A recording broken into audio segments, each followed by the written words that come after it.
Magandang gabi sa lahat, Luzon, Visayas at Mindanao. Dito na naman kami, ang Philippine Debaters Association. Ito po ang inyong lingkod, host at admin ng Philippine Debaters Association, si Brother J. Rod Casros. Ang topic na pagdidebatihan ngayon ay ito, ang aral ng Roman Catholic sa rebulto ay kalugod-lugod sa Diyos. So, ang affirmative natin dito, syempre, isang Roman Catholic Church apologist na si Brother John Paulo, aka Boy Letra. At ang ating negative side naman ay mula sa Islam, isang apologist na mula sa Islam na si Brother James Mandaragit, no? So, Brother John Paulo, set natin yung 10 minutes mo. Kapag nag-umpisa ka, mag-uumpisa rin ang 10 minutes limit time ng iyong pag-present. Brother John? Alright.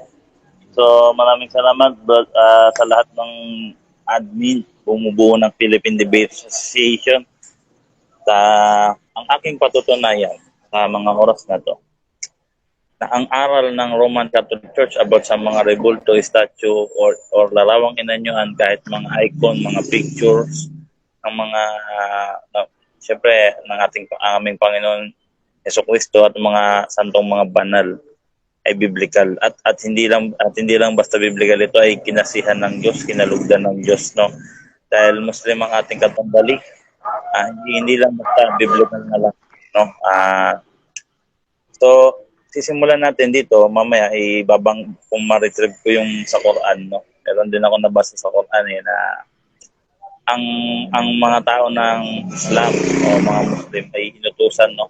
O mayroong na-mention doon na paggagawa ng bantayo o monumento para kay Yahweh, para kay Allah.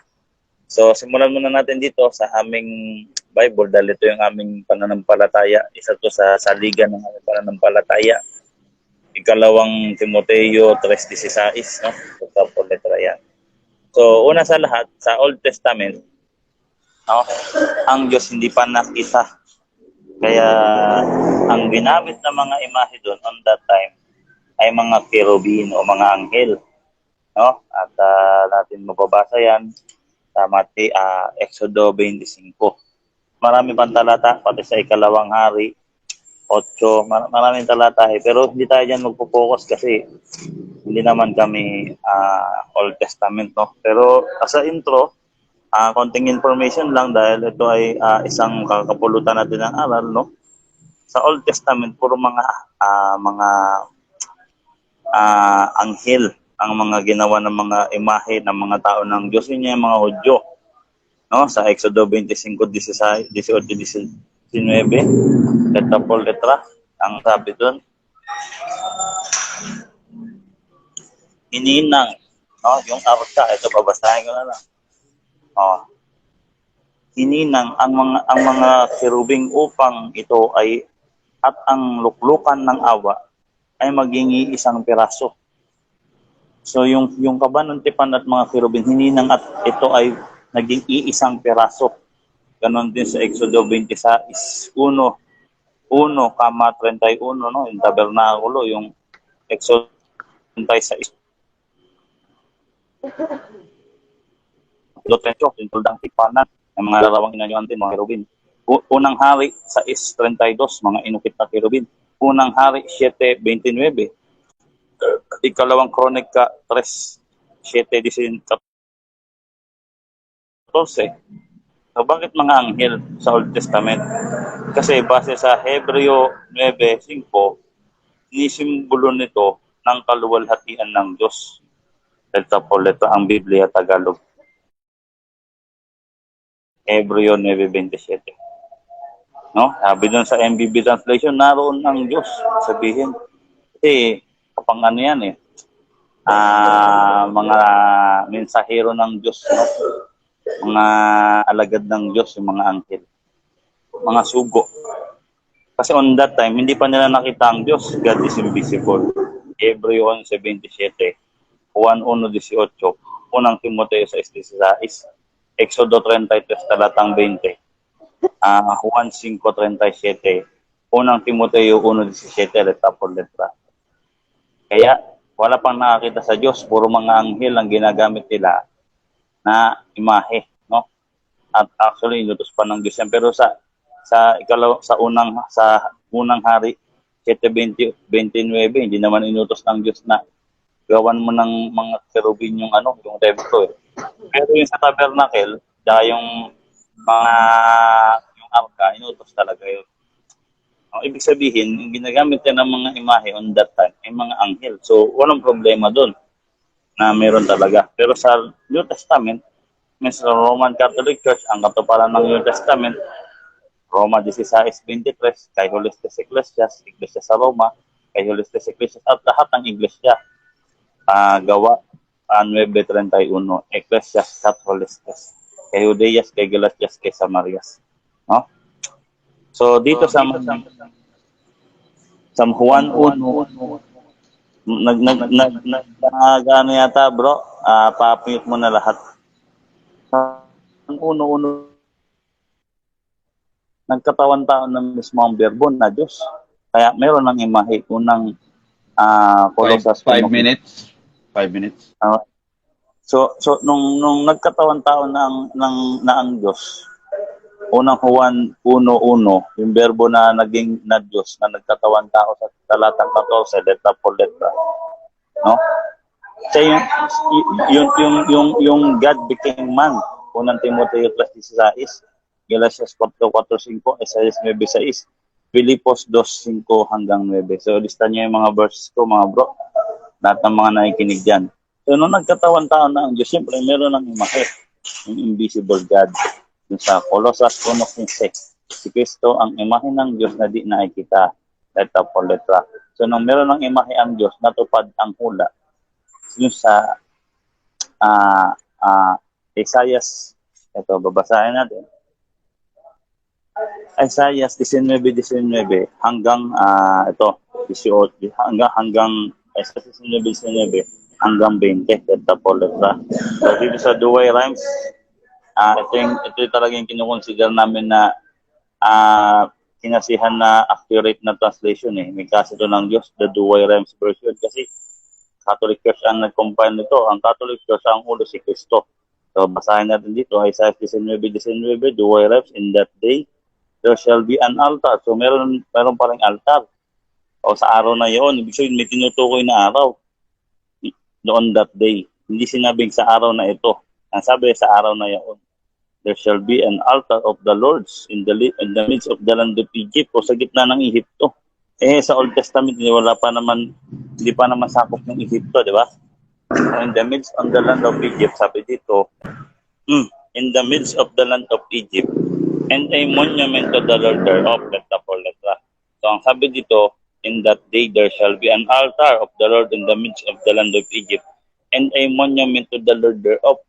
So merong monumento ng Panginoon. So yun nga yung Colossus 1:15, na si Kristo ang imahe ng Diyos na hindi nakikita.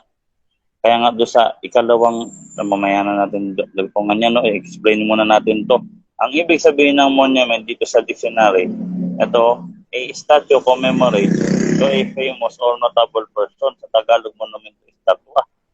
So, sino ang katuparan ng Panginoon sa New Testament? O, dito sa may, basa na lang tayo dito. Mag-install pa pala ako ng apps. Okay, wag na.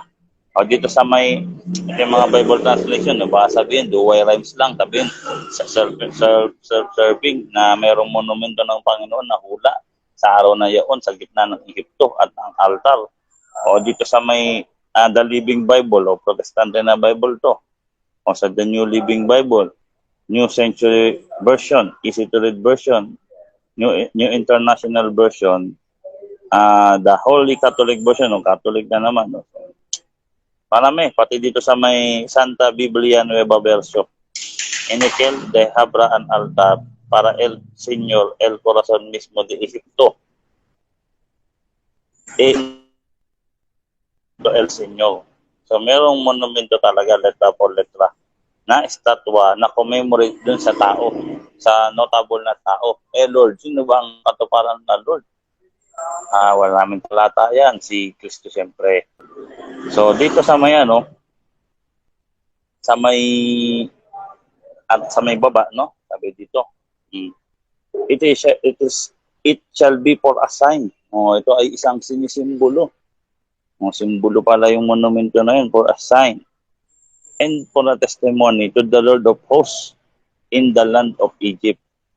For shall cry unto the Lord because of the oppressor, and she shall send them a savior and defender to deliver them. So ang sabi dito sa talatang 20, yung monumento, ito ay sinisimbolo. Sinisimbolo pala yun. And a testimony to the Lord of hosts in the land of Egypt. For shall I cry unto the Lord. So kung sila man iiyak sa Panginoon doon sa lugar na may monumento, no?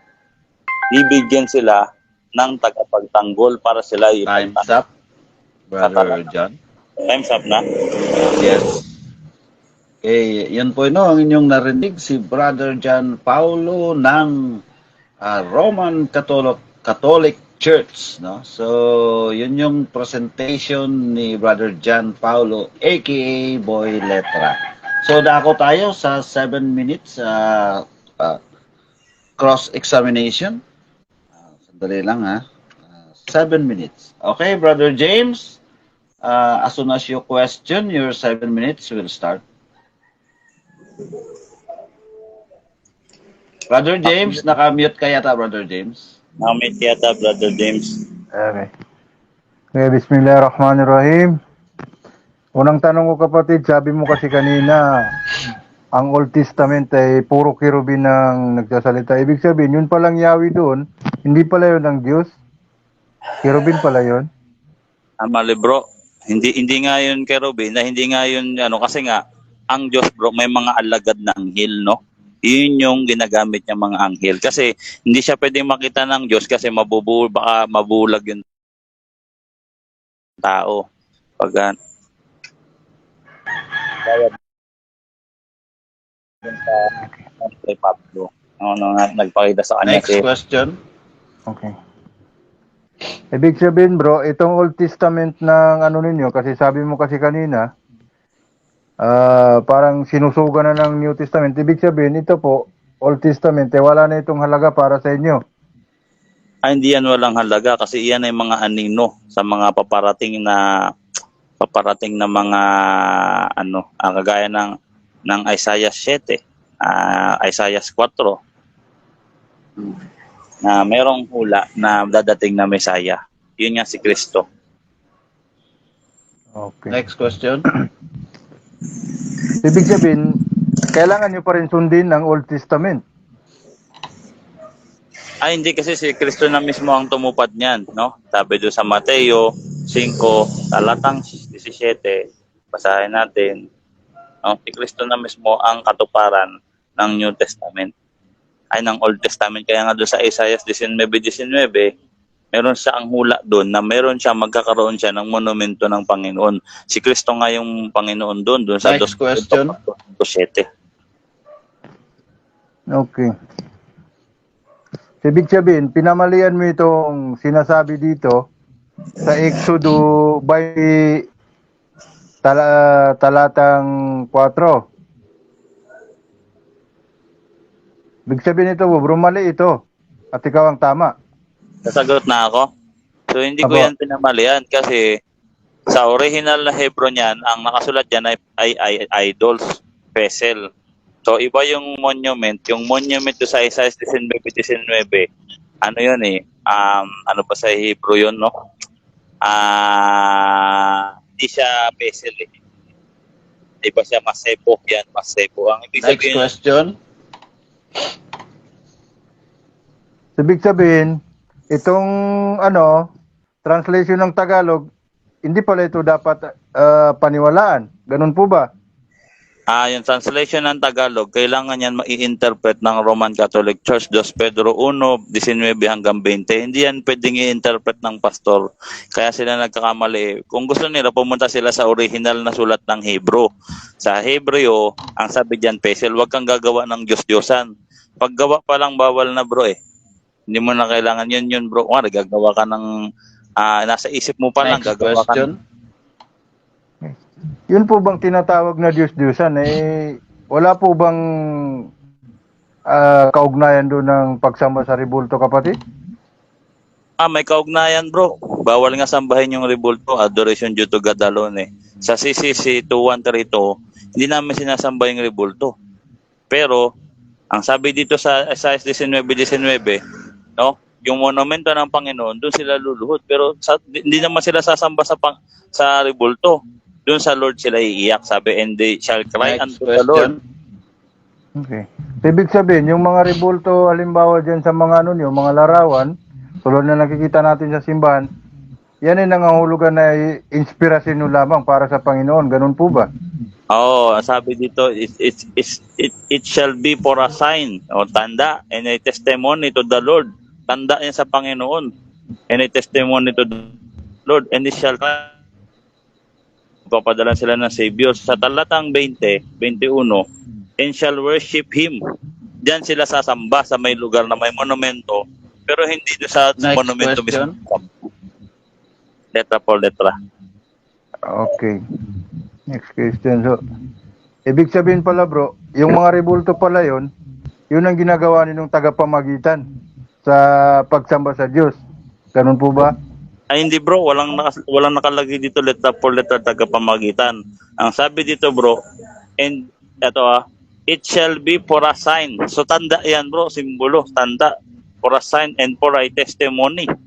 Diyan din sila magtestimony to the Lord of hosts. Yung Lord yan bro, si Kristo yan. 2 Corinto 4:5 talatang hanggang 6. Sapagkat Next question. Okay. Ibig sabihin bro, sabi mo kasi kanina, inspirasyon nyo. No? Inspirasyon nyo. So ano po ba, bakit po kayo, pag nanalangin po kayo, bakit po kayo nakatitig doon sa rebulto kung hindi nyo naging pamagitan po sa inyong pagsamba?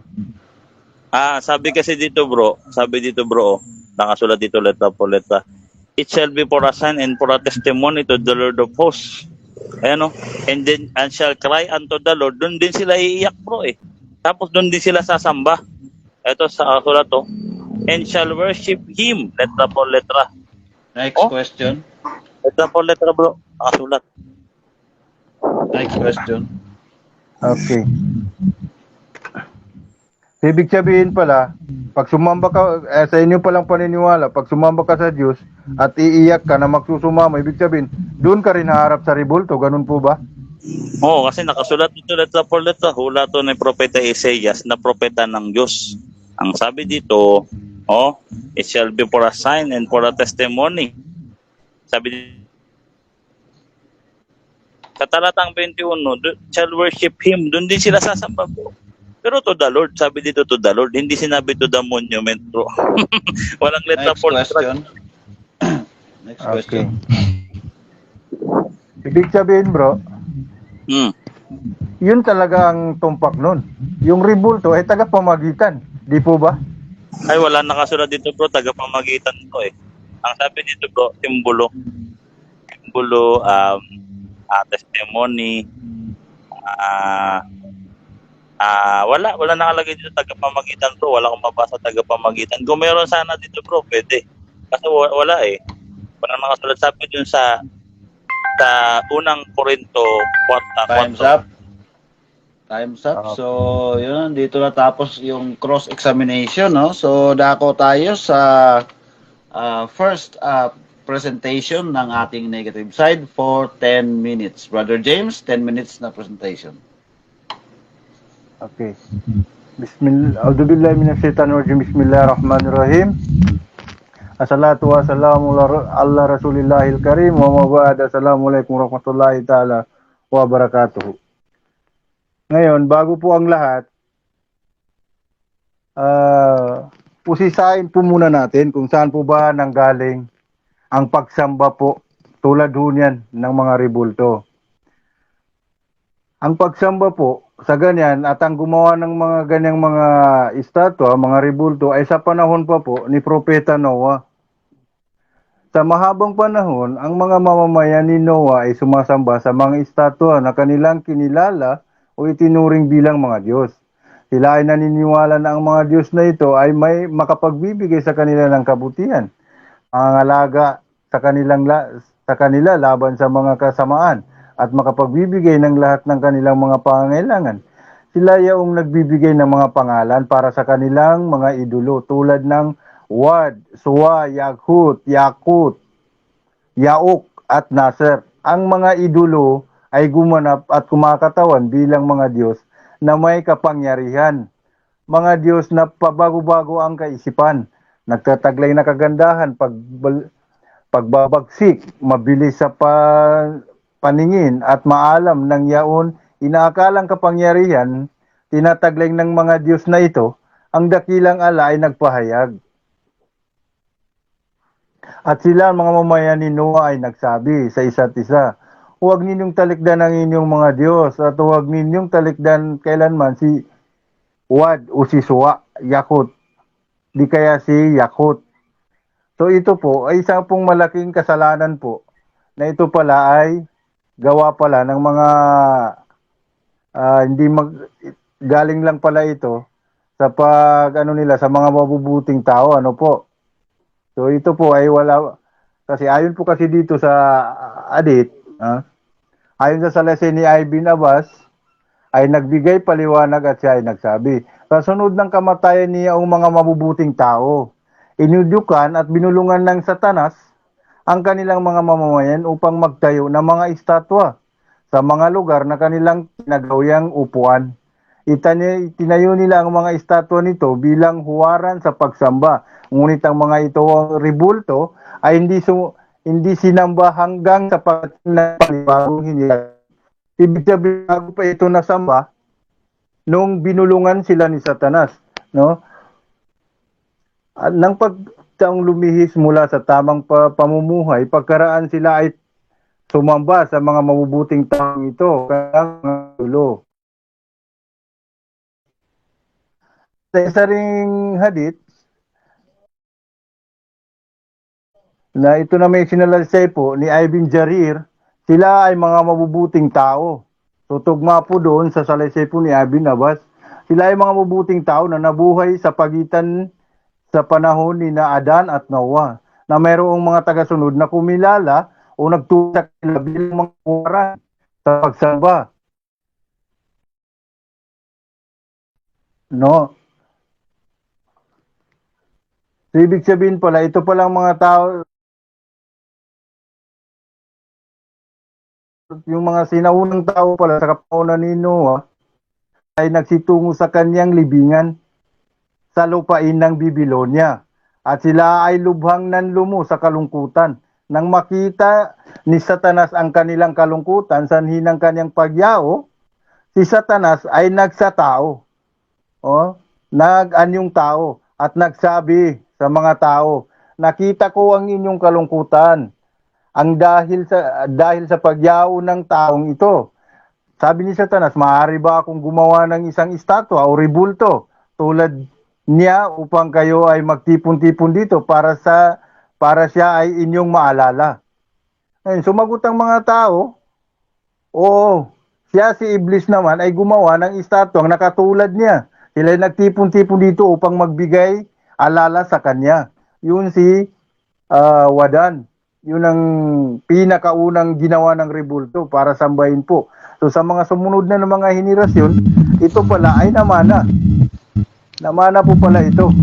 5 minutes. Okay.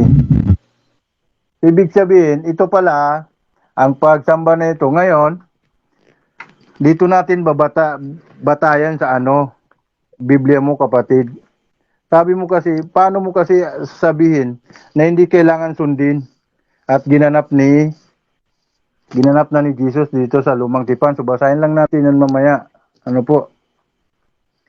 Sabi mo kasi, kalugod-lugod sa Diyos. So paano ito ngayon na mismo sinabi sa Deuteronomy 16:21, huwag kayong magtatayo ng haligi bilang asera sa tabi ng altar ng gagawin ninyo para kay Yahweh. At huwag kayong gagawa ng rebulto pagkat yaon ay kasuklam-suklam sa kanya.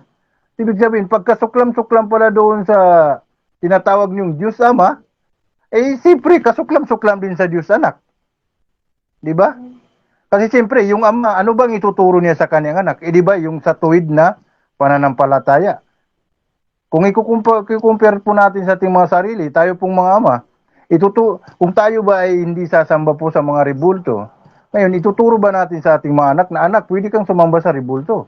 So, hindi po maaari yun. Ano po? So, kailangan, kung ano talaga ang ituro ng ama, yun din dapat ang sundin ng anak. Ngayon, sa pagbabalik ko ni Jesus Christ dito po sa sanlibutan, ganito po ang sinabi ayon dito sa Isaiah. So, ito po, parang kung sa Bisaya pa, gilakang lang nimo. Ha? O, basahin natin sa Isaiah 2 dito sa 12 hanggang sa 20. Sa araw na yaon, araw na yaon wawasaki ni Yahweh ang kapalaluan ng lahat at ibabagsak ang mga makapangyarihan. Ibubuwal niya ang nagtataas ang sidro ng Libano at malalabay na punong kahoy sa lupain ng bansa. Ibig sabihin nito, pagbabalik si Yahweh lang ang sinabi nito. Ngunit ito ay may isang sugo na babalik at yun nga ang sinabi sa bagong tipan na si Jesus Christ. Okay, tuloy natin. Papatagin niya ang matatarik na bundok at matataas na burol. Iguguho niya ang lahat ng tore at mga muog. Palulubugin niya ang mga nagsisilakiang nagagandahang barko. Ang mga palalo ay pasusukoy, ibabagsak ang mga maharlika. So ano po ba yung mga maharlika? Yun po yung mga pinangangalaga ang mga rebulto po. Yan po ang tinatawag na maharlika. Na masyado naman pong yung iba, umaga pa, pinupunasan na, ganyan. Pagdating ng araw na iyon, sa 18, mawawala ang lahat ng Diyos-Diyosan. So yun pong Diyos-Diyosan, wala naman pong pinagkaiba sa Kasi pag nanikluhod ka kasi sa sa panahon kasi ni Abraham, kasi si Propeta Abraham talagang kinamumuhay niya talagang pagsamba sa rebulto Nung makita nga niya yung templo, templo na, kasi yung amain kasi ni Abraham, hindi yung tunay niya na ama, yung amain kasi ni Abraham, tagagawa ng rebulto. So ang pinakamalaking nagawa ng rebulto doon, tinanong ni Abraham sa kanyang amain, sino po ito? Itong pinakamalaki. Sabi nung kanyang amain, ito ay si Marduk. Si Marduk daw yun. Ngayon, nang pumunta si Abraham sa kanilang templo, naudat na ni Abraham yung simbahan nila na napakaraming mga rebulto. Nang nakita doon ni Abraham, ang mga tao ay nagsisiiyak, nagsisiluhod sa harap ng rebulto. So wala naman po pinagkaiba ngayon sa sinasabi mo, di ba? Sinabi rin nung ng aking katunggali kanina, na doon daw sila umiiyak. O di walang pinagkaiba doon. Ibig sabihin, hindi nila pwede i-claim na si Abraham ay isa sa kanila, di ba po ba? Kasi si Abraham, nakita niya talaga sa isang templo talaga noon Ngayon, sa panahon naman ng Propeta Muhammad, nakita naman yung mga babae, nagtanong sila sa propeta, Ya Muhammad, ano yung nakita namin? Napakagandang templo doon, napakagandang simbahan na may nagngangalang doon na larawan na Maria. O anong sagot ng Propeta Muhammad? Yan sabi niya ang mga tao na sumunod sa mga pagsamba sa mga rebulto noon pa. Nagsimula pa yan sa mga kapanahunan ng mga nangauna sa akin. Ibig sabihin, yun pala talagang ginagawa niyo kapatid, hindi po talaga kaibig-ibig. Malayo po. Okay. Yan kunti na lang yung oras. Okay, maraming salamat po bro. Time's up. Okay.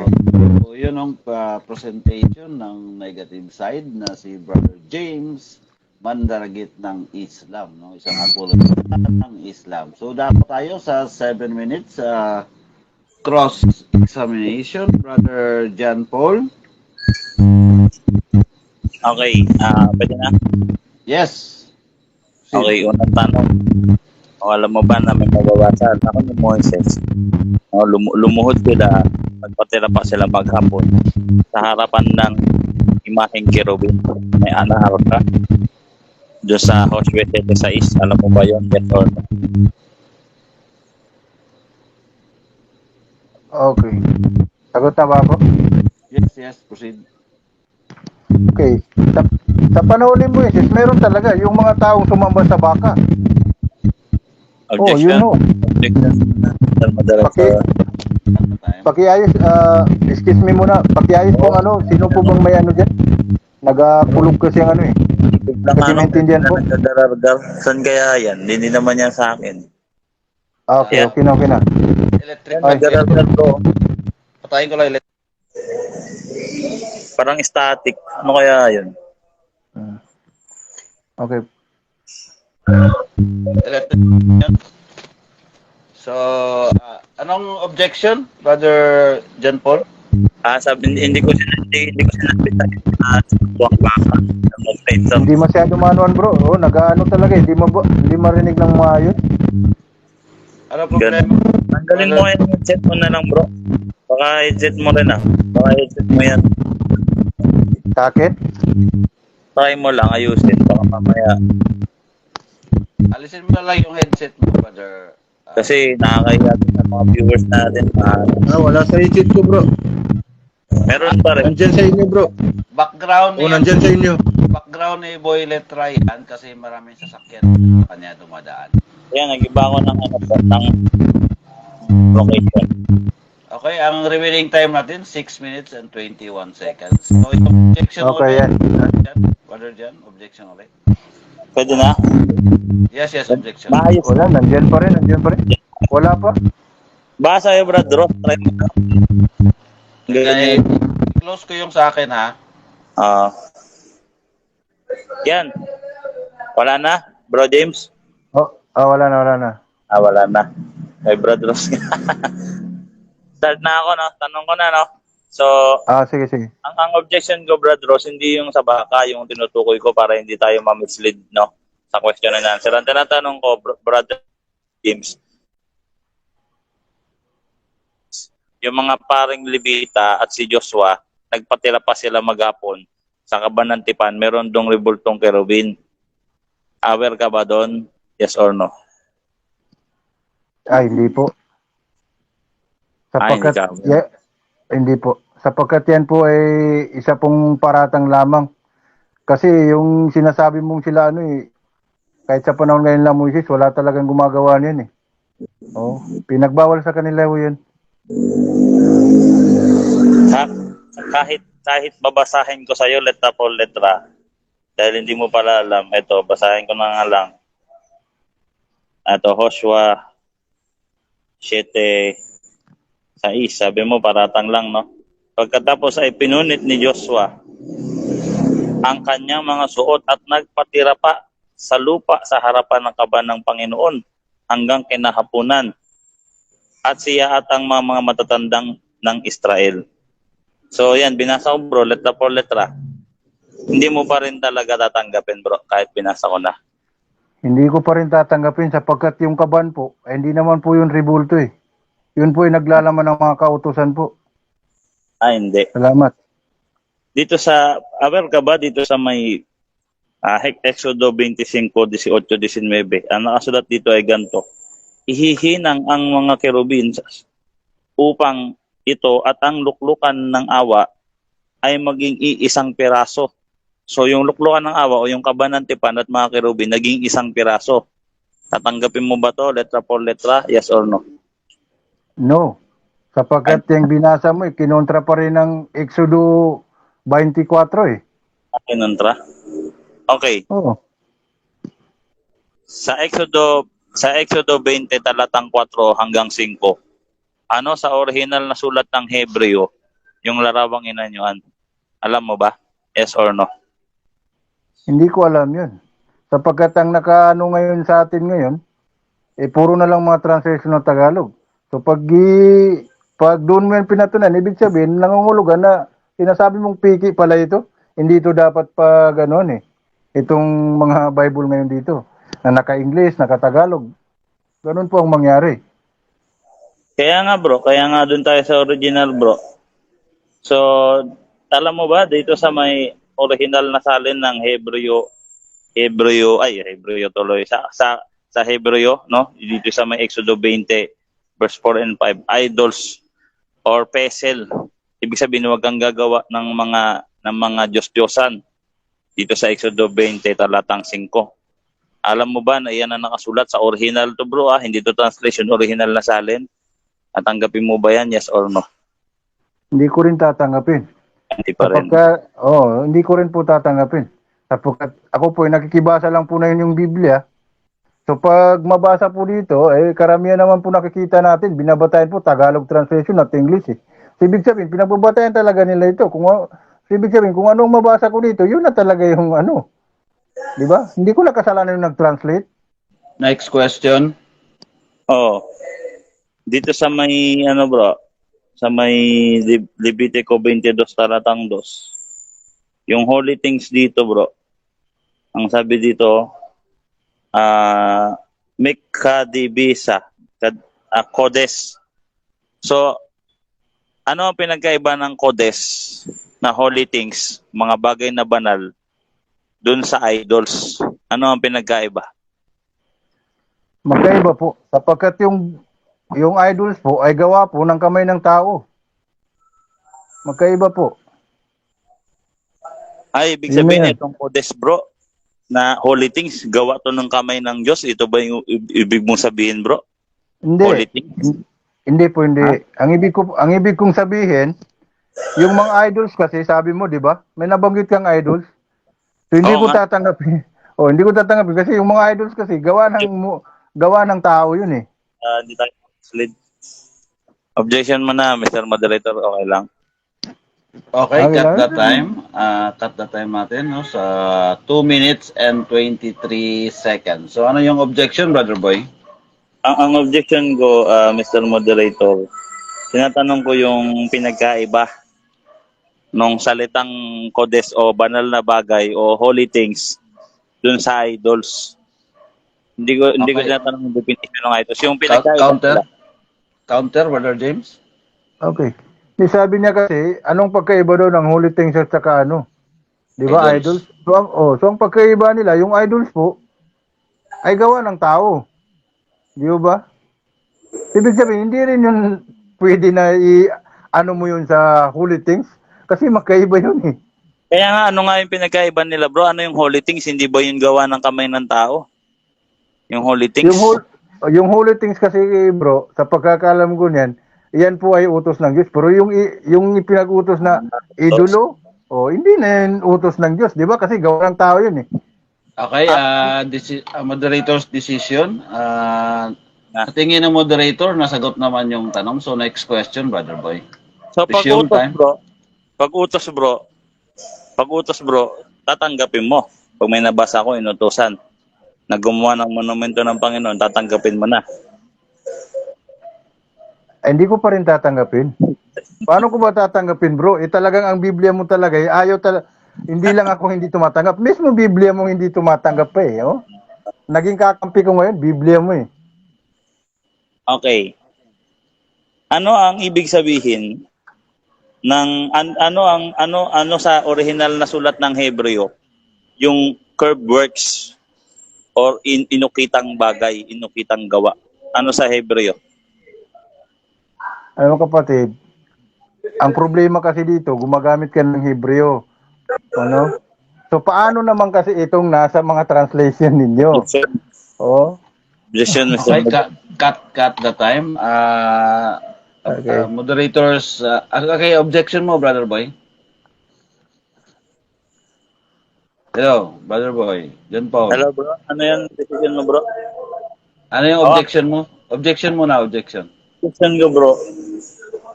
Ano yung inukitan o nililok na gawa sa salitang Hebreo sa Bible? Kasi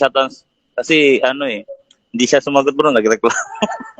Okay, moderator's decision, Brother Boy, hindi particular si Brother James sa mga Hebrew words kasi nasa Islam siya, particular siya sa Arabic words. Yun yung conclusion ng moderator. So, next question tayo, decision ng moderator, Brother Boy. Next question, resume time. Dito alam mo ba na may mababasa ko letra por letra na sa awit 64:5 na yung mga sumira sa mga nililok o inukitang bagay na banal ay kaaway ng Diyos. Leta po, leta. Alam mo ba yan? Oh, alam ko yun. Pero ang problema, salungat na naman sa Biblia mo. Salungat din eh. Kahit anong ano mo, salungat talaga eh. Next question. So, meron palang mababasang mga ganun, bro. Kaso nga lang, nag-ano ka lang nasa lungat lang. So, yun lang yung ano mo, bro. Kumbaga, meron palang mga talata na papabor sa akin sa stand ko. Aminin mo na. Yun nga lang, nag-i-insist ka na sa lungat yun. Yes or no? Aminin mo na. Okay, ngayon. Oo. Kung sa paniniwala nyo, kasi ang binabatayan nyo kasi sa Biblia, pinipili nyo kasi yung naayon lamang sa paniniwala ninyo. Pero yung hindi umaayon sa paniniwala ninyo, hindi nyo kasi tinatanggap. So paano na lang? Ang mangyari, pili-pili na lang. Pipiliin nyo lang yung nasa Biblia. So ako po, nagkikibasa lang po ako. Ano po? Nakasulat sa mga ano namin, article ng mga aklat namin o sa Okay. sa doktrina namin na sinasamba namin yung rebulto. Saan Time's nakasulat? up. Okay, last question and last answer, Brother James. Question yun. Sige. Ano, paano yun bro? Pakiulit na lang. Sabi mo kasi bro, pinipili lang namin. So ito yung tanong ko bro. Meron ka bang nabasa sa doktrina ng simbang katoliko, mga aklat na yung rebulto mismo sinasamba namin? Meron kang ganyan nabasa? Meron wala? Sa ano ninyo, kung sa ang babatayan natin, mga ano ninyo, wala pa kasi akong nabasa dyan, sa totoo lang. Pero kung yun na, kung ang titignan natin ay yung mga pamamaraan ninyo sa pagsamba, talagang ayon sa aking pangunawa, parang ginagawa yung tagapamagitan yung ano eh. Kasi doon kasi kayo nakatingin. Ano? Kasi pag ang pagsasamba talaga hindi na kailangan kasi ng kung saan ka tumingin, ibig sabihin yun na yung sinasamba mo. Di ba? Time's up. Yun, umukit eh. Time's up. So, doon natapos yung cross-examination ni Brother John Paulo, aka Boy Letra, doon sa negative presentation ni Brother James Mandaragit ng Islam. So, dako tayo, Brother Boy, sa 10 minutes rebuttal stand. So salamat. So yun nga, meron tayong mga nabasa sa Bible na mga patunay, mga matitibay, mga letra por letra na hindi tanggap ni James. So doon pa lang medyo tumagilid ka na doon at malaking puntos yun dahil ang Bible ay kinasihan ng Diyos. Unang Timoteo 3. Unang Timoteo 3:15, tsaka ikalawang Pedro 1:19 hanggang 20. So lahat ng mga nakasulat dito sa Biblia ay hindi nanggaling lamang sa tata ng tao, kundi ito'y lalo sa mga prophecy. O Isaiah 19:19, prophecy yan. Kasi galing yan kay Prophet Isaiah. Diyos, so nakapagpatunay na tayo. Di ba? Meron lang talata. So nga lang, ang ginagawa niya, ipagbubunggu-bungguin niya na lang sa unawa niya. Kasi hindi naman nakabase sa Hebreo eh. Sabi nga kanina ni Brad Ross, hindi siya pamilyar sa salitang Hebreo. Pamilyar siya sa Arabic. So, naintindihan naman natin yan. Kaso nga lang, diyan ka lalaglag, no? Kumbaga kasi ang Bible, Hebreo at saka Greek yan. So, ibig sabihin, dapat doon ka sa original. Sabi mo kasi, yung translation, wala akong pakialam sa translation. No, kahit gumawa pa ng maraming translation yung mga protestante, wala akong pakialam diyan. Kasi hindi naman sila may kasi, hindi naman nila ulo si Kristo. Kasi kami pag kami ang nag-translate, talagang may kasi ng Panginoon yung kasi. Ang simbahan, ang ulo niyan si Kristo. Pati mga banal sa langit. No? Kami ang bell namin. So, dito sa Exodo 20 verse 4, ang original na sulat nito, salin nito, na nalilito pati mga protestante, nadamay na rin pati si Bro James, hindi ko na lang tinukoy lahat ng pero si Bro James na lang, specific na lang sa kanya, Pero idamay ko lahat ng protestante na nagkamali ng unawa dito sa Exodo 20 verse 4. Kasi dito, Hebreo, para wala tayong dayaan dito, no? O Hebreo 20 verse 5. Sa verse 5. You shall not serve din sa verse 4 pala. No?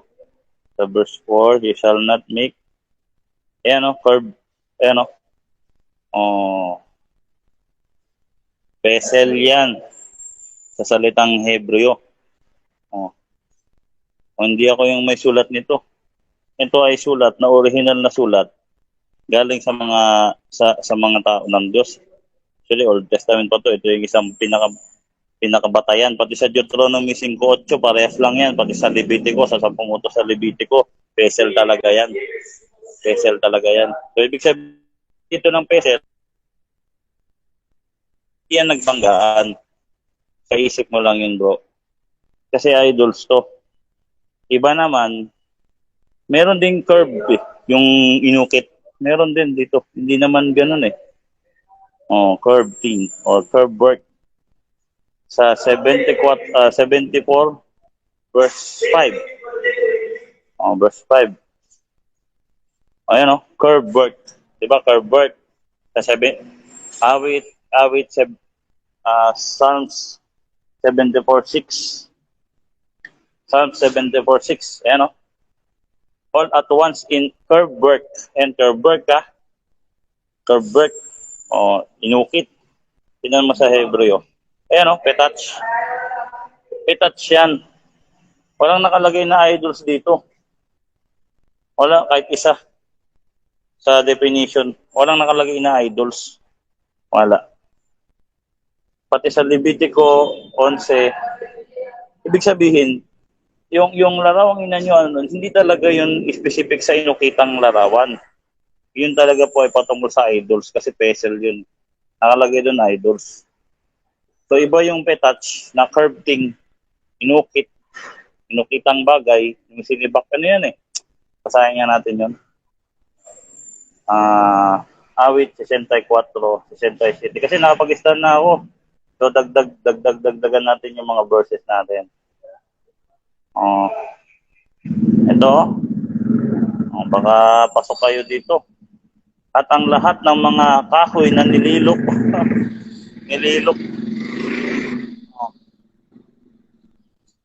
Mga kahoy na nililok ay kanilang binasag ng palakol at mga pamukpok.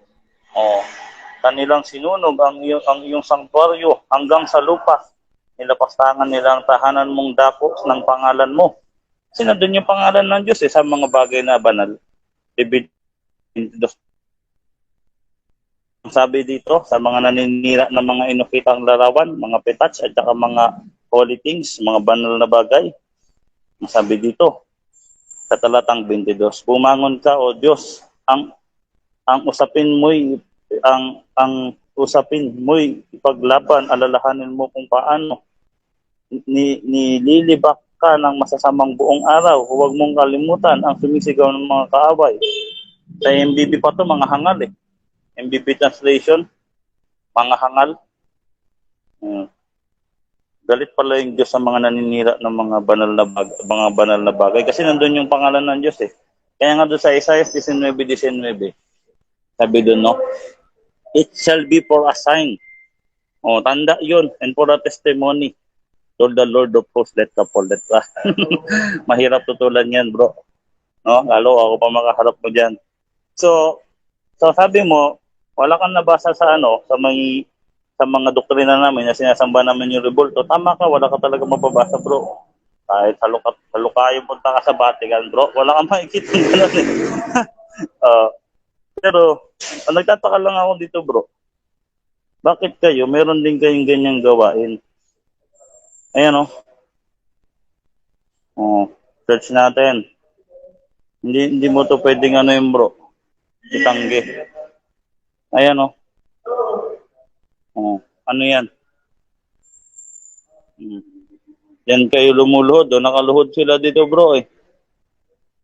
Ayan, ang dami nyo. Dapat kami, hindi nyo kami pinagbibintangan kasi meron din pala kayong ganto. Ayan, oh. Malinaw ba? Hmm. Oh, nakaluhod kayo dito, bro.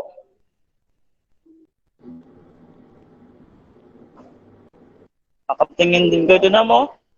Ayan, oh, nakaluhod, bro. Oh. Nakayukod siya. Nakadukduk yung ulo niya sa sahig. Nasa harap siya nito. Nung larawang inanyuan na to. Kahoy. Ano ba to? Kahoy ba to? Bato. Bagay lang to. Bakit kayo dito lumuluhod? Kung yun pala, bawal. Oh. Hinahawakan nyo. Niyayakap nyo. Niyayakap nyo yung kaba. Hinahalikan nyo pa nga to. May nakita akong picture dito eh. Ano ba yan? Hanapin niya natin. Kaba. Islam. Tingnan mo bro. Oh, ayan oh. Nahalikan nyo bro. Oh. Nahalikan nyo rin yan. Oh, nahawakan nyo pa. Oh. Oh, ayan oh. Oh. Oh. Ayan oh. Oh, ano yan? Hindi ko naman sinasabi na sinasamba nyo to bro ah. Walang sinasabing ganyan. 2 Pero kung minutes. yung definition sa inyo, mali yan sabi nyo. Kasi wala ka nakita sa doktrina namin. Sabi mo sa kilos namin. Eh ganito yung kilos nyo. Yan o. Oh. Ayan o. Oh. Oh. Nakapatira pa kayo, pabilog pa kayo dyan o. So, alright. So, meron kayong ganyang app. Bro, hindi lang pala kami. Pero sa amin, may nakasulat sa Biblia. Letra por letra. Isaiah 19:19, 20, Isaiah 19:19, 20 hanggang 21. O, anong basahin natin to? Balik na tayo dito. Hindi ko naman sinabi na sinamba nyo to kaso nga lang. Nagtataka lang ako. Sabi mo kasi, ito yung batayan mo. Kahit wala kang nabasa sa doktrina namin na sumasamba kami sa rebulto. Base lang kami sa kilos. O, doon ako nagtataka. Meron din kayong kilos na ganito eh. Ilang So, papagtibayan natin dito sa may Isaiah 19:19. Susugan natin to ng matindi, no? Para talagang hindi mo to kayang pamalian eh.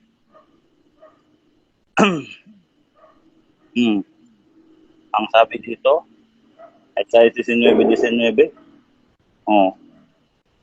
Ano? Sa komentary naman. Kasi letra for letra na sa verse eh. They shall worship him unto the Lord of hosts in the midst of the land of Egypt. O, dito sa may commentary, sa may commentary tayo. Ang sabi dito sa commentary, basahin natin yung commentary. But we must allow with the fathers and the Jews in the days of St. Jerome. Time's up. Prediction regard the Messiah.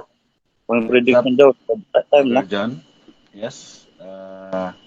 Yun po yung rebuttal stand ni Brother John Paulo aka Boy Letra ng Roman Catholic Church, no? So bago tayo sa cross-examination, nais lang namin pong ipaalam sa inyo ang topic na pinag-uusapan dito, no? Patutunayan na ang aral ng Roman Catholic Church sa mga rebulto ay kalugod-lugod sa Diyos. Ang ating affirmative po dito ay si Brother John Paulo aka Boy Letra ng Roman Catholic Church. At ang ating negative side ay si Brother James Mandaragit ng Islam. Isang apologista po ng Islam. So Brother James, 7 minutes sa pagtatanong. Okay. Assalamualaikum warahmatullahi wabarakatuh. Bismillah. Bro, nabanggit mo kanina kasi ang Kaaba. So, ang pagkakaalam mo pala dito sa Kaaba na ito ay yung sinasamba namin. Ganun po ba? O rebulto ba kaya? Hindi ko naman sinabing sinasamba nyo bro, kaso bro, ang ginagawa nyo dito bro, nagpapatira pa kayo, niyayakap nyo, hinahalikan nyo. So una sa lahat bro, hindi lang naman rebulto yung pwede maging Diyos-Diyosan bro eh. Kahit yung puno bro, sambahin mo yung puno, maging Diyos-Diyosan yun sa'yo yung puno eh. Kahit yung langit, sabi nga doon sa Deuteronomy 5:8, Next question. ang dagat, Okay. Ngayon, sabi mo kanina, ang nasa original na ano niya sa Hebreo at sa Greek. Ang tanong ko sa iyo, bro, si Jesus Christ po ba ay Greek? Actually, lahat ng lengguwahe siya bro kasi Diyos yun all-knowing si Jesus Christ. Sabi sa kanya ni Pedro, ang lahat ay nalalaman mo. O wala siyang hindi nalalaman bro. Lahat ng salita bro, alam niya. Lahat ng salita sa buong mundo. Oh. Sige bro. Okay. Ngayon, ang tanong ko sa iyo, yun bang sumulat sa wikang Griego at saka Hebreo? Nasa panahon po ba yun ni Jesus Christ? Yes, hanggang ngayon bro, meron pa rin sumusulat ng Hebreo at Greek eh. Wala naman naglaho yung mga tao. Buhay pa yung mga tao na yan bro, yung mga anak ng mga yan. Yung mga generation yan. Buhay pa naman bro. O mayroon pa rin Greek people, meron pa rin mga Jewish. O marami pa rin Jewish bro. Next question. Kasi ibig sabihin, bro, kung may mababasa tayo dito pala sa translation ng Tagalog na Biblia ninyo, na against naman sa paniniwala ninyo, ibig sabihin, ang iisipin na lang namin ng mga Muslim ay, gawa-gawa lang, ganun po ba? Dagdag? O bro, dagdag yan ng mga protestante kasi yung mga protestante yun nila. Pero hindi yung iba tutol talaga ako yung mga ibang salin nila. Pero that our topic. Wala topic natin yan kasi bro, kahit basahin mo yan, wala naman nakasulat Next question. Okay. Next question. Ay, okay. Ngayon sa iyong kaalaman, bro, diba marami din kasi akong naririnig dyan pero gusto kong itanong sa'yo. Sino bang unang nag-canonize po ng Biblia? Marami bro bukod alam ko bago kay Saint Jerome, meron pa yung sa first century, sa time ng mga apostle, yung bishop ng pangalan nun. Bago pa si Saint Jerome, may mga nag-compile na May Next mga question. Okay. Kasi ang naririnig ko kasi sa iba ay Catholic daw ang nag-canonize.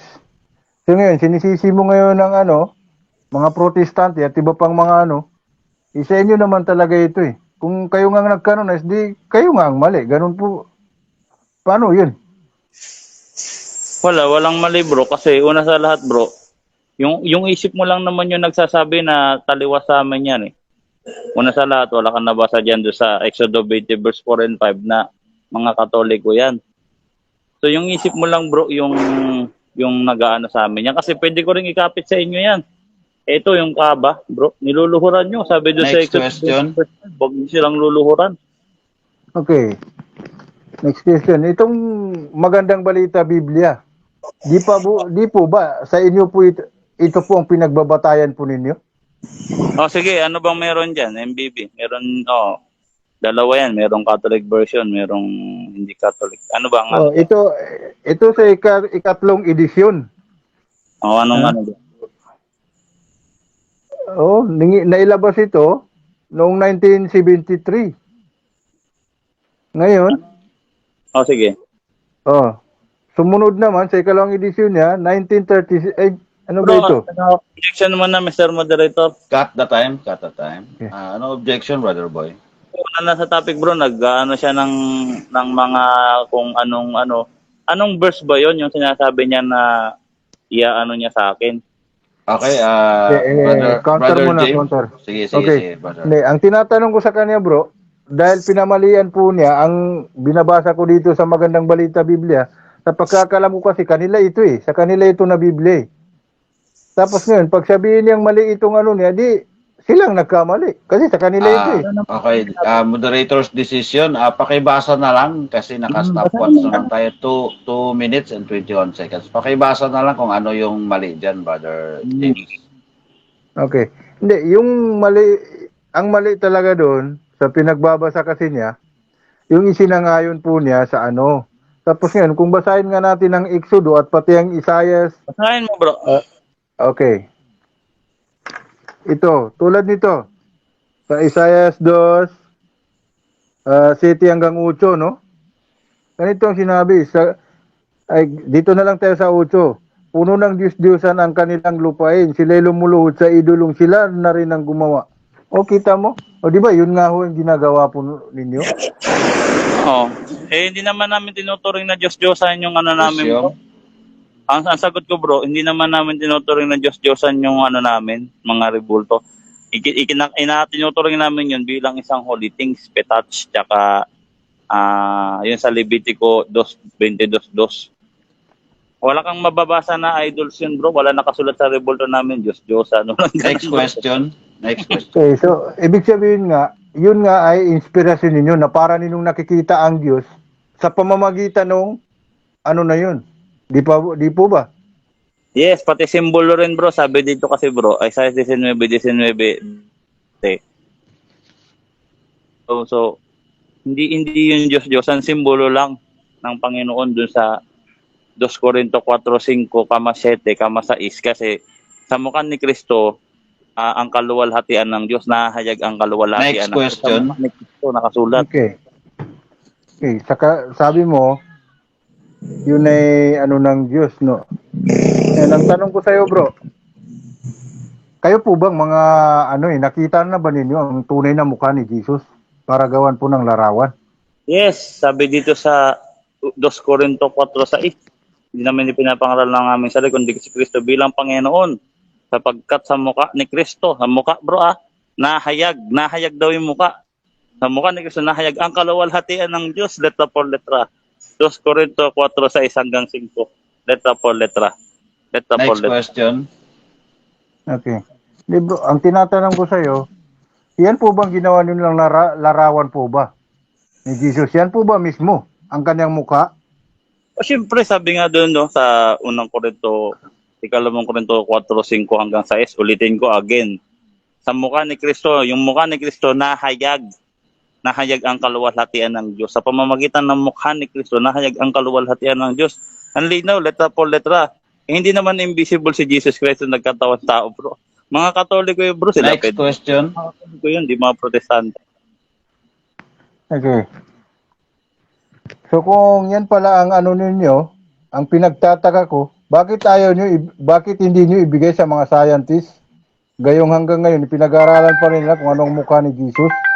Ang pinag-aaralan ng mga scientists, Last question. pinag-aaralan ng mga scientists, kaso nga lang, di naman nila inaakmas. Kumbaga mayroon silang sariling pag-aaral eh. Tignan mo nga to si St. Luke, bro. Meron siyang painting ni Jesus Christ. O yung Our Lady of Vladimir, Our Lady of Holy. Time's up. Si St. Luke, Okay. bro, nagpipinta. Okay, time's up na, Brother John. So, yun po yun. Natapos yung rebuttal cross-examination ni Brother James Mandaragit ng Islam sa negative rebuttal stand ni Brother John Paulo. So, dako tayo sa rebuttal stand ng ating negative, Brother James Mandaragit. 10 minutes. Okay, bismillah. Una po, didipinsahan ko po muna dito po sa amin sa Islam. Kasi meron pong itong aking katunggali na parang kami ay sumasamba rin sa mga rebulto. Ganun ho, okay. Dito po sa amin sa Islam, bro, ang pagsamba sa rebulto, ipinagbabawal.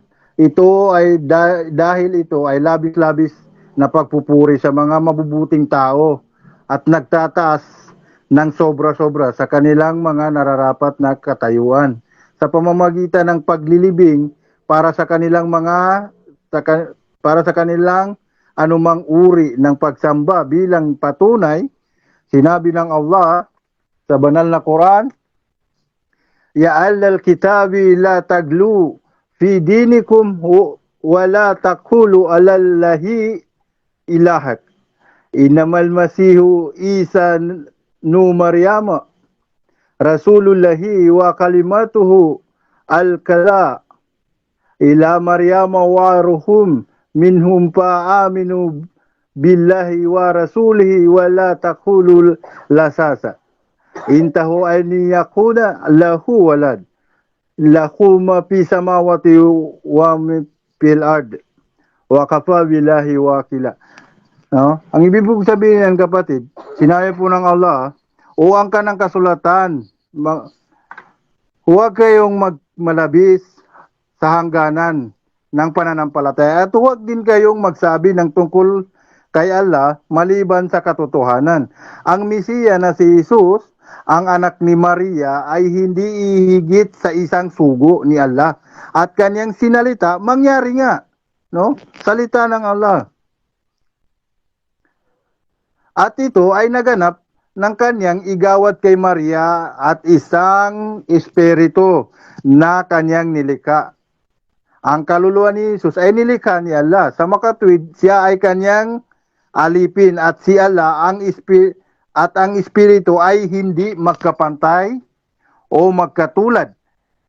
Kaya't nanampalataya kay Allah at sa kanyang mga sugo. Huwag kayong mangusap ng Trinidad, Santissima Trinidad, o ang Diyos ay tatlong persona. Magsitigil na kayo sa ganitong pananalita. Ito ay higit na mainam sa inyo, sapagkat si Allah ang tanging nag-iisang Diyos ng kaluwalhatian at ay sa Kanya higit siyang mataas kaysa sa lahat upang magkaroon ng anak.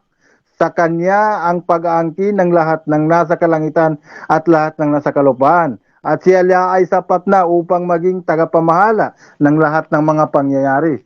Sumalinaw dito, wala po kaming bagsak po yung pagkaunawa mo sa kaba.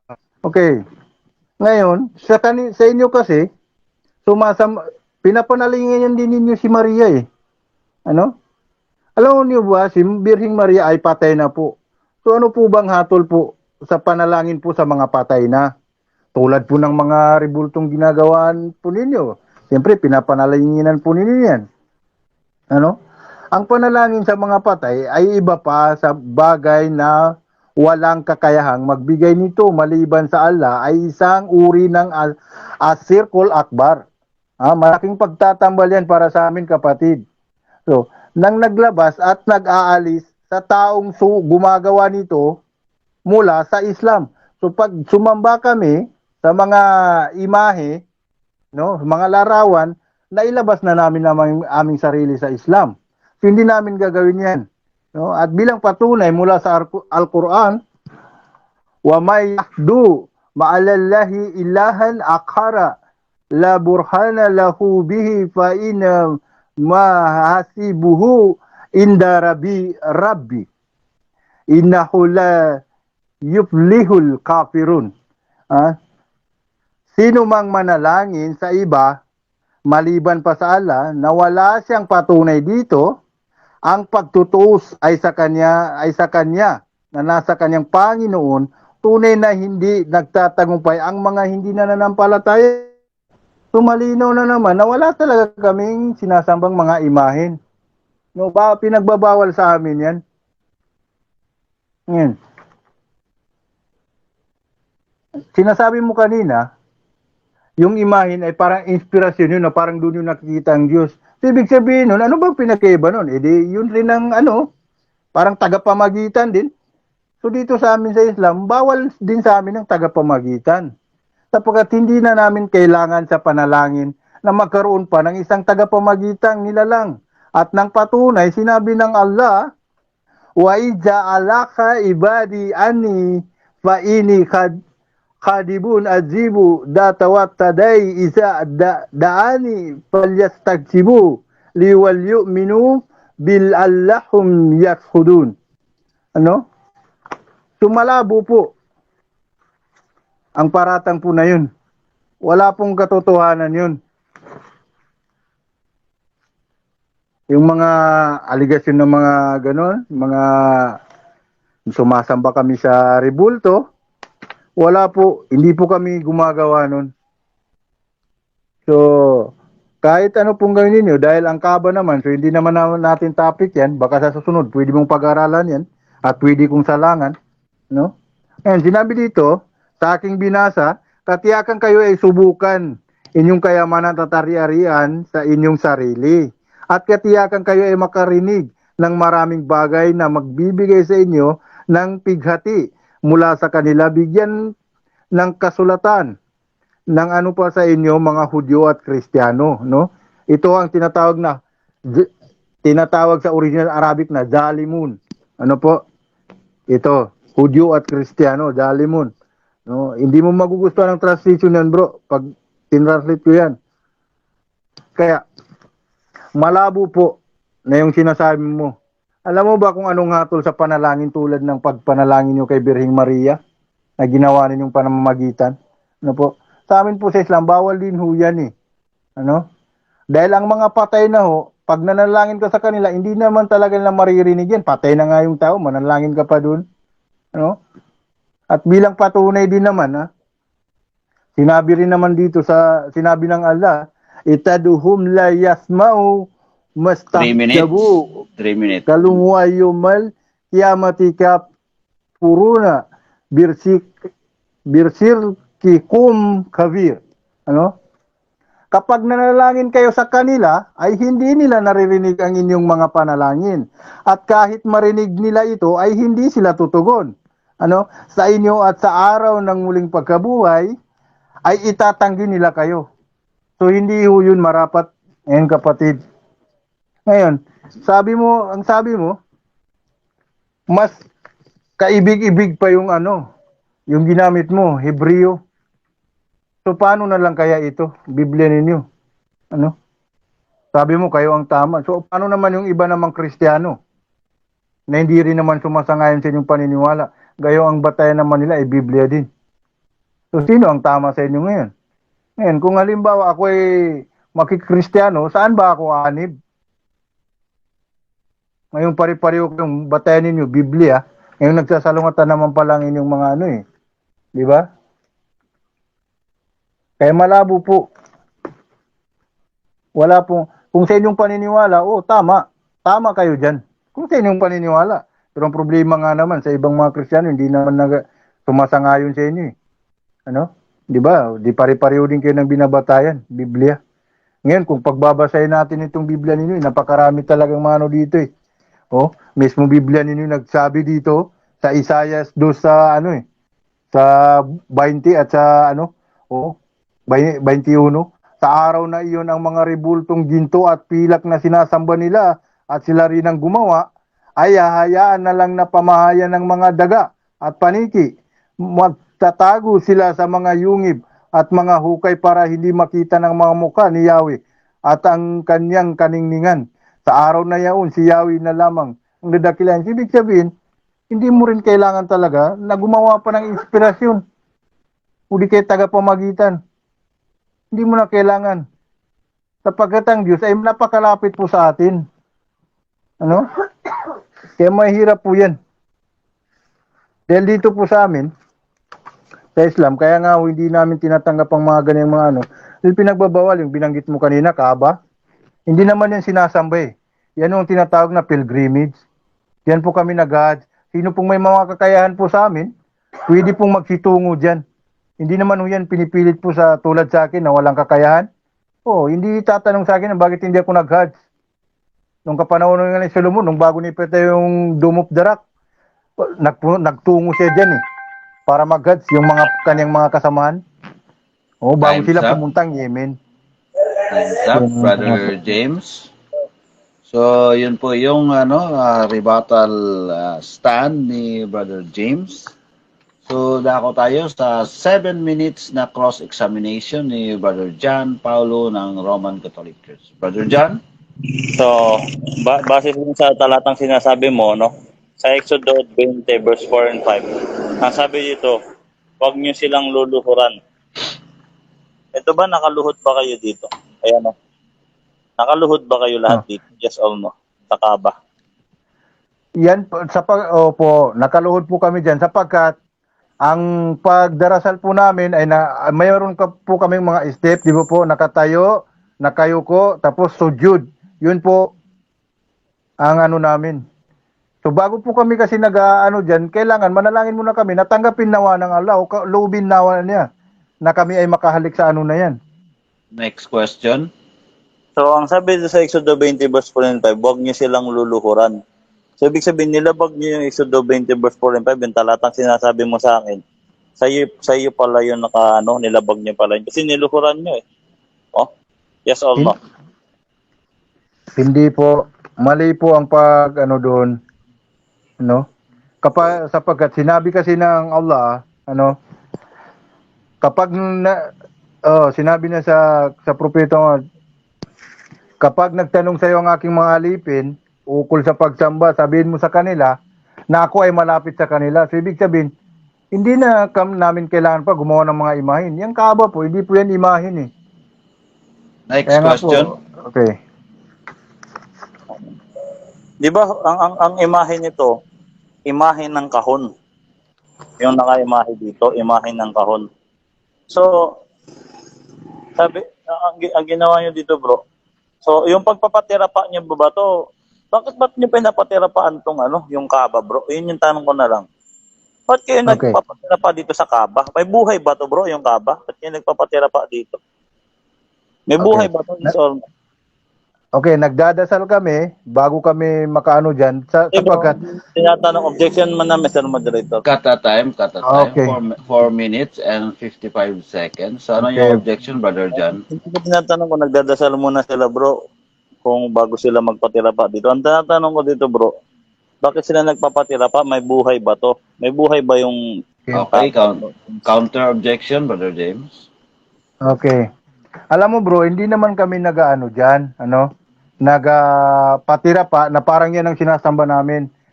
Alam mo kasi, maswerte ka na masyado kung makahalik ka sa ano na yan, Kaaba na yan eh. Kaya nga, nanalangin po kami, bago kami magano dyan, magdarasal po muna kami sapagkat pinapanalangin namin sa Allah, nalaloobin niya nawa na kami ay makahalik dyan sapagkat hindi lahat ng taong nagpupunta dyan ay pinapala na makahalik dyan. Okay, moderator's decision. Next question, Brother John.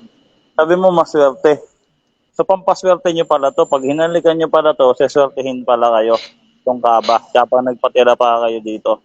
Kasasabi mo lang bro, maswerte. Ay, So, hindi. Objection, Mr. Moderator. Cut the time. 4 Okay. minutes and 41 seconds. Okay. Ano yung objection? Iniba po niya yung sabi ko, swerte lang yung taong nakapunta dyan, naloobin ng Allah na siya ay makahalik. Hindi ko sinabing yan ay para sa swerte namin. Hindi ho. Hindi sana lahat na nakahalik dyan. Kung swerte nga yan, hindi lahat ng tao yumaman kung ganun. Kung yun ang hangarin niya. Okay, Yung mga next tao kasi question. nagpupunta dyan, Question na bro. Question? Resume? Sabi mo swerte. So swerte pala pag nakahalik dito. Pag hindi nakahalik dito, malas. Malas bro. Yes or no? Pag hindi nakahalik sa Kaaba Okay. malas. Ganyan ka baliktaran ng swerte. yes. Okay, yes. Ganito Okay. Alam mo kasi bro, kaya nga kailangan dito pa lang sa lugar natin ay maging mabait tayo, maging masunurin tayo, yung maganda tayo makikitungo sa Sapagkat pag pumunta ka dyan, yan ay sagradong lugar eh. Pag masamang ugali ka dito, swertihin ka na lang kung makahalik ka dyan. Marami ho talagang hindi nakahalik dyan. Sa totoo Next lang. question.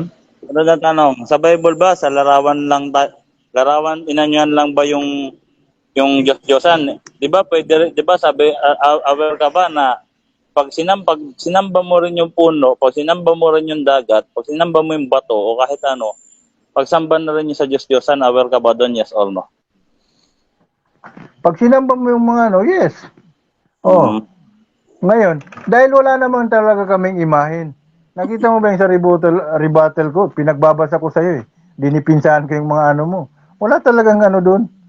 Wala po kaming imahin. Susunod na tanong. So, hindi lang pa rebulto yung... Cut the time. Nag-choppy ka, Brother John. Choppy ba? Ulit ng tanong. Yes. Hello, Ulit hello. ng tanong. Rinig na? Brother James, malinaw ba sa'yo? Opo. Sige, So, tuloy, resume. As a premise, sabi mo, hindi lang imahe yung pwedeng sambahin para maging Diyos-Diyosan. Pwede rin yung kahoy, pwede rin yung puno, kahit bato o langit o araw, pwede rin.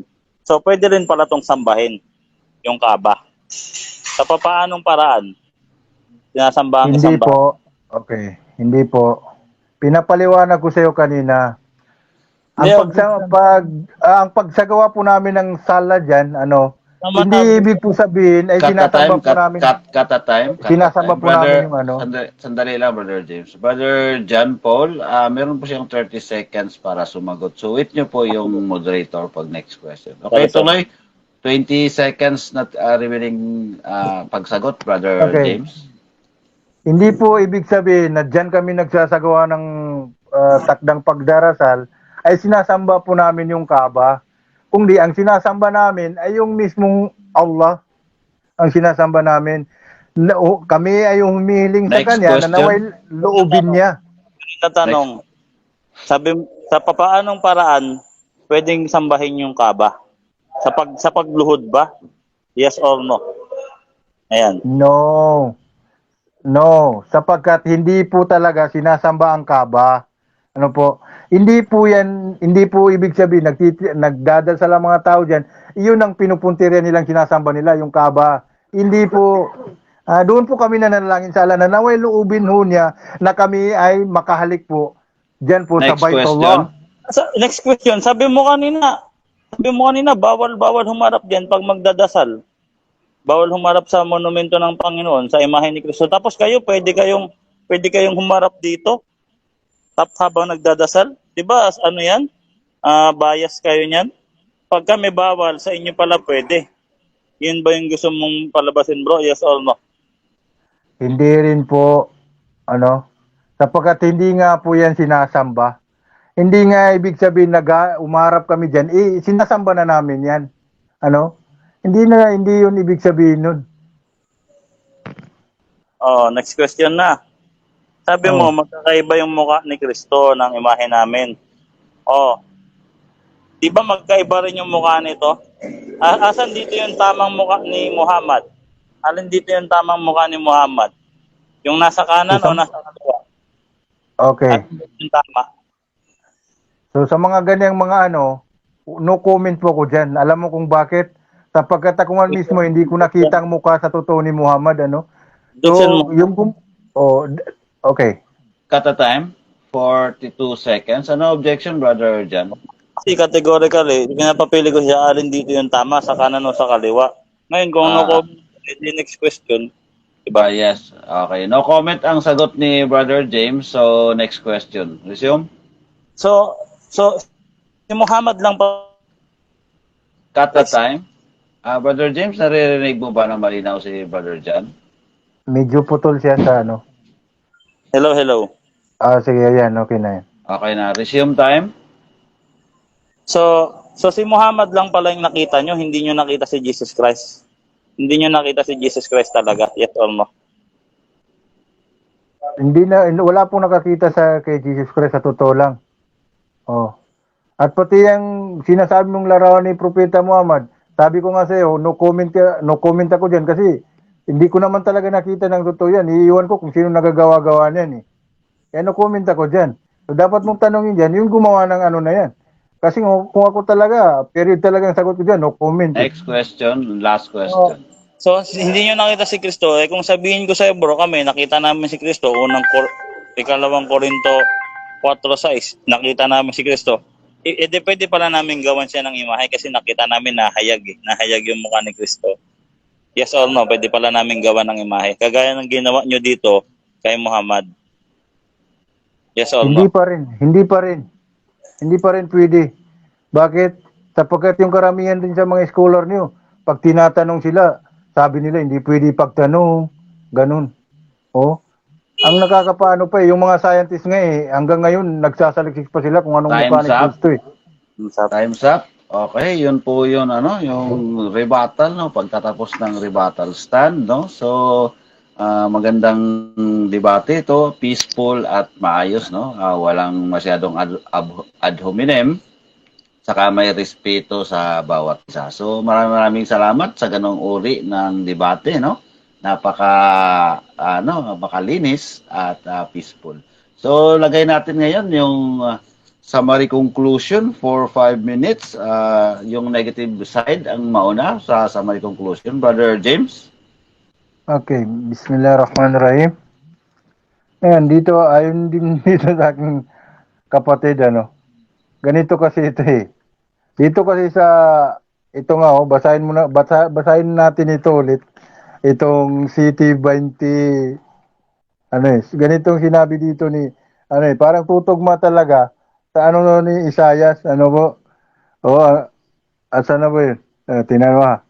Sabi dito ha, pagdating ng uling araw, sa pagbabalik raw ito ni Jesus, ng uling araw, marami ang magsasabi sa akin, Panginoon, Panginoon, kami po'y nangaral po kami at nagpalayas ng mga demonyo at gumawa ng mga kababalagan sa inyong pangalan. Ang sagot naman ni Jesus sa 23, at sasabihin ko sa kanila, kailan may hindi ko kayo nakilala. Lumayo kayo sa akin, mga gumagawa ng masama. So yung gumagawa ng masama pala, yung sinabi ni Isaias, oh. Ano? Yung sinabi po ni Isaias, ang gumagawa ng masama. Yun ang ibig po sabihin ni Jesus. Sabagat ayun din naman dito, sinabi dito ni Isaias sa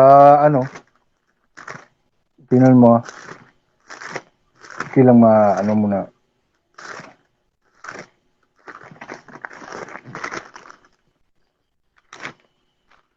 "49.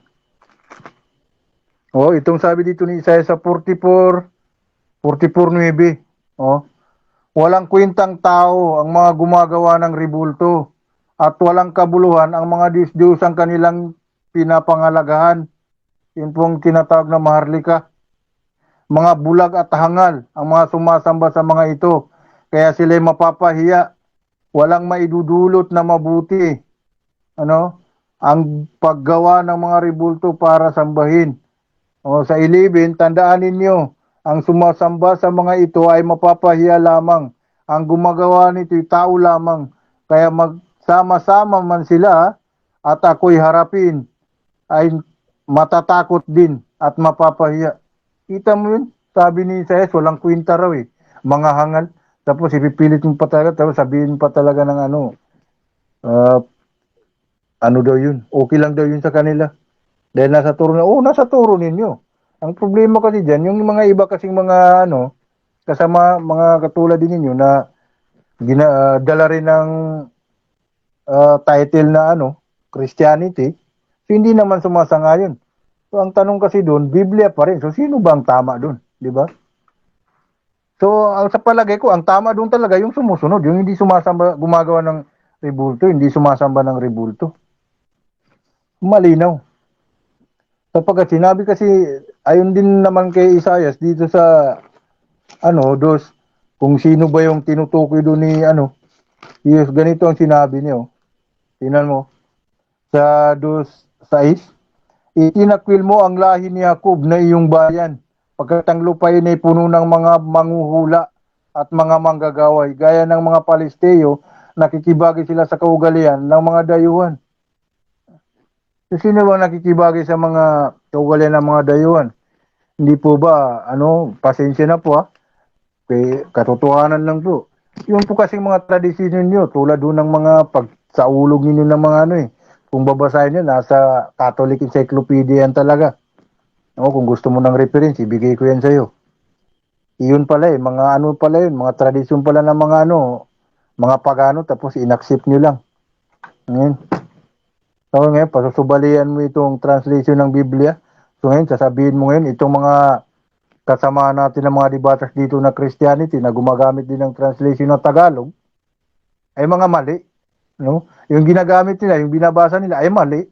Sapagkat ang original pala Hebreo o di kaya Greek. So bakit hindi nyo na lang ginagamit ang Greek? Po? Kung wala po palang itong silbi pala itong na ito. Kasi mali.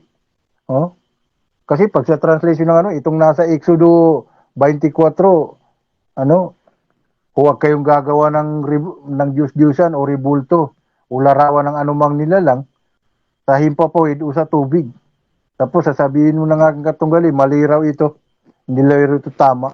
So bakit kasi ninyo ito inilabas? Kung mali pala ito. Maliligaw ang tao pala dito. Dapat hindi nyo inilabas. Hindi po sana ito inaprubahan. Maliligaw tayo dito kung hindi pala ito tama. So malinaw na kung sa aral ninyo, totoo, na Yes, mapatunayan mo time's up, Brother James.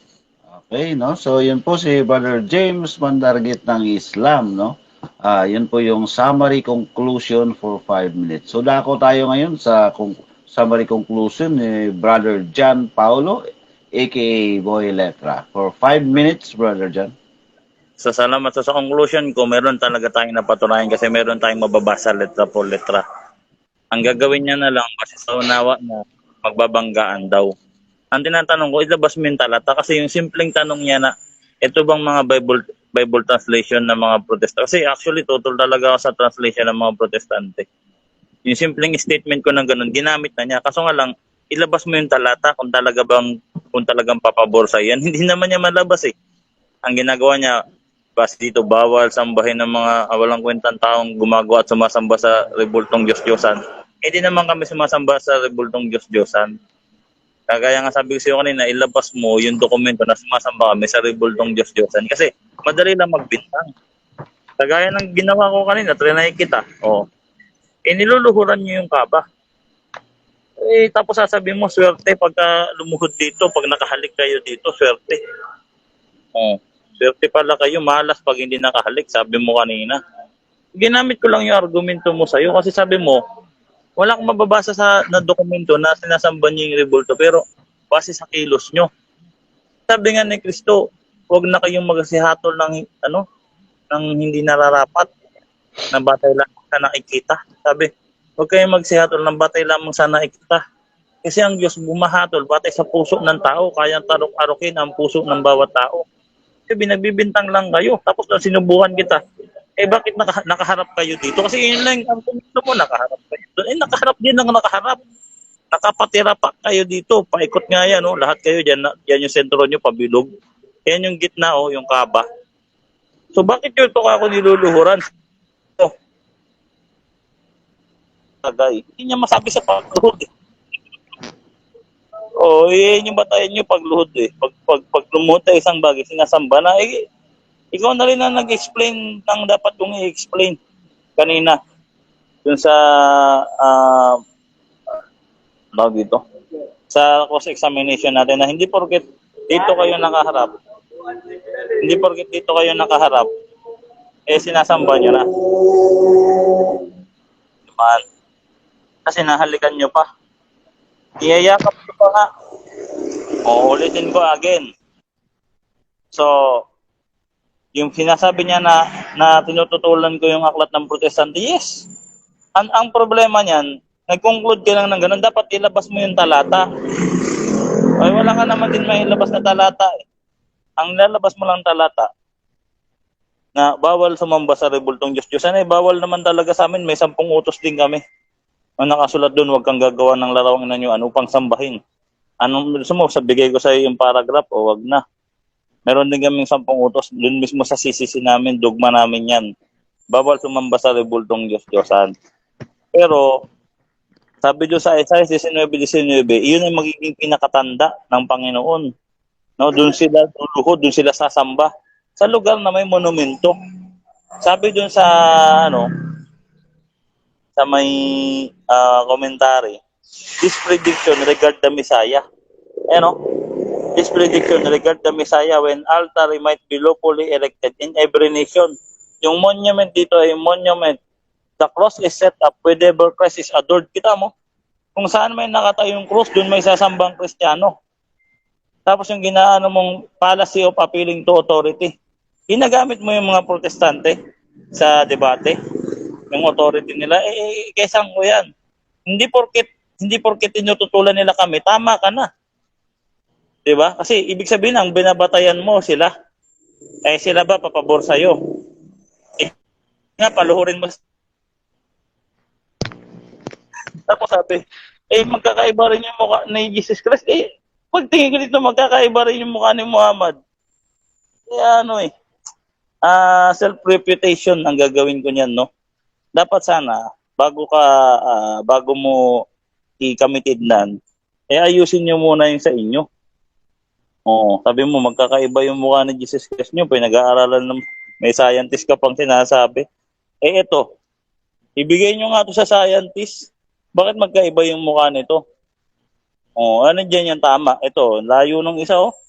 Yung isa naman, medyo matapang yung mukha. Ito naman, parang kalmado na mapunga yung mata. Meron pa, marami dito, iba-iba man yung mukha nito. Oh, may ganito pa. Oh, magkakaiba rin yung mukha ni Muhammad nyo eh. Ibig sabihin, Diyos-Diyosan na rin to. Hindi yun ang batayan. Diba? Ang batayan, kung meron kang dokumento na magsapapatunay na sa dokumento namin na yung rebulto namin Diyos-Diyosan. Time's up, Brother John. So, yun po, no, yung summary conclusion ng dalawa nating debatista at napakaganda ng ating debate. Malinis at peaceful, no? At walang mga ad hominem. So, ito yung mga gusto-gusto nating debate na marinig, ano? Aral lang, walang personalan. So, dito lang po yan na makikita sa Philippine Debaters Association, no? So, dako tayo sa greetings, Brother James. For 2 minutes, greetings. Bismillahirrahmanirrahim. Alhamdulillahi rabbil alamin. Assalatu wassalamu ala rasulillahil karim wa ba'd. Assalamualaikum warahmatullahi taala wabarakatuh. So maraming salamat po sa lahat po ng sumusubaybay po. Sa inyo po, kagalang-galang na Mr. Moderator, Bro Gerald. Maraming salamat po at sa iyo rin naman, kapatid na Boy Letra. Sana wag mong personalin yung natin sapagkat ang ating pag-aaral lamang po. At sa lahat po ng manonood ngayon po, magandang gabi po sa inyong lahat.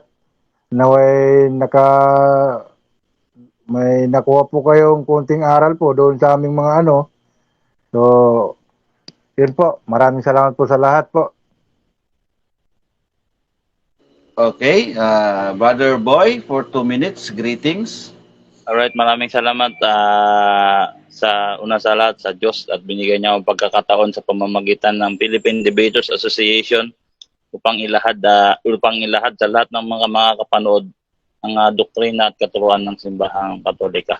Salamat din kay Bro James at siyempre kay Brad Ross. At sa lahat ng mga sumusubaybay, patuloy lang kayo suportahan natin yung Philippine Debaters Association dahil para sa akin nagiging instrumento to ng Diyos para magpahayag ng katotohanan. So sana lumawak pa ang Philippine Debaters Association. Talagang ikasisi ako yan. Sana marami pang sumuporta. Pinananawagan ko lahat ng mga kakilala ko at sumusubaybay sa akin. Paki-follow, like, and share itong video na to at paki-subscribe yung Philippine Debaters Association.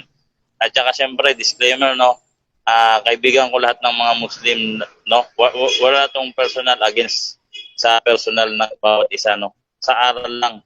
Kumbaga ito'y pag-aaral lamang po at ito yung kinalabasan ng resulta ng pag-aaral. Wala po tong personal attack against sa personalidad ng ating katunggali, tungkol lang po to sa aral ng aming pinag-uusapan. So sana kapulutan nyo to ng aral dahil ito ay isang makabuluhang debate. Yan lang po at maraming salamat. Okay, thank you very much sa dalawang debatista. Maraming salamat. Ang buong staff at admins ng Philippine Debater ay nagbibigay pugay sa inyong debate na napakaganda at napakalinis at napaka-peaceful. So ito po ang inyong lingkod, admin and host J. Rod Castros ng Philippine Debaters Association ay nagsasara na po ng debating ito at nagtatapos dito. Maraming salamat sa lahat.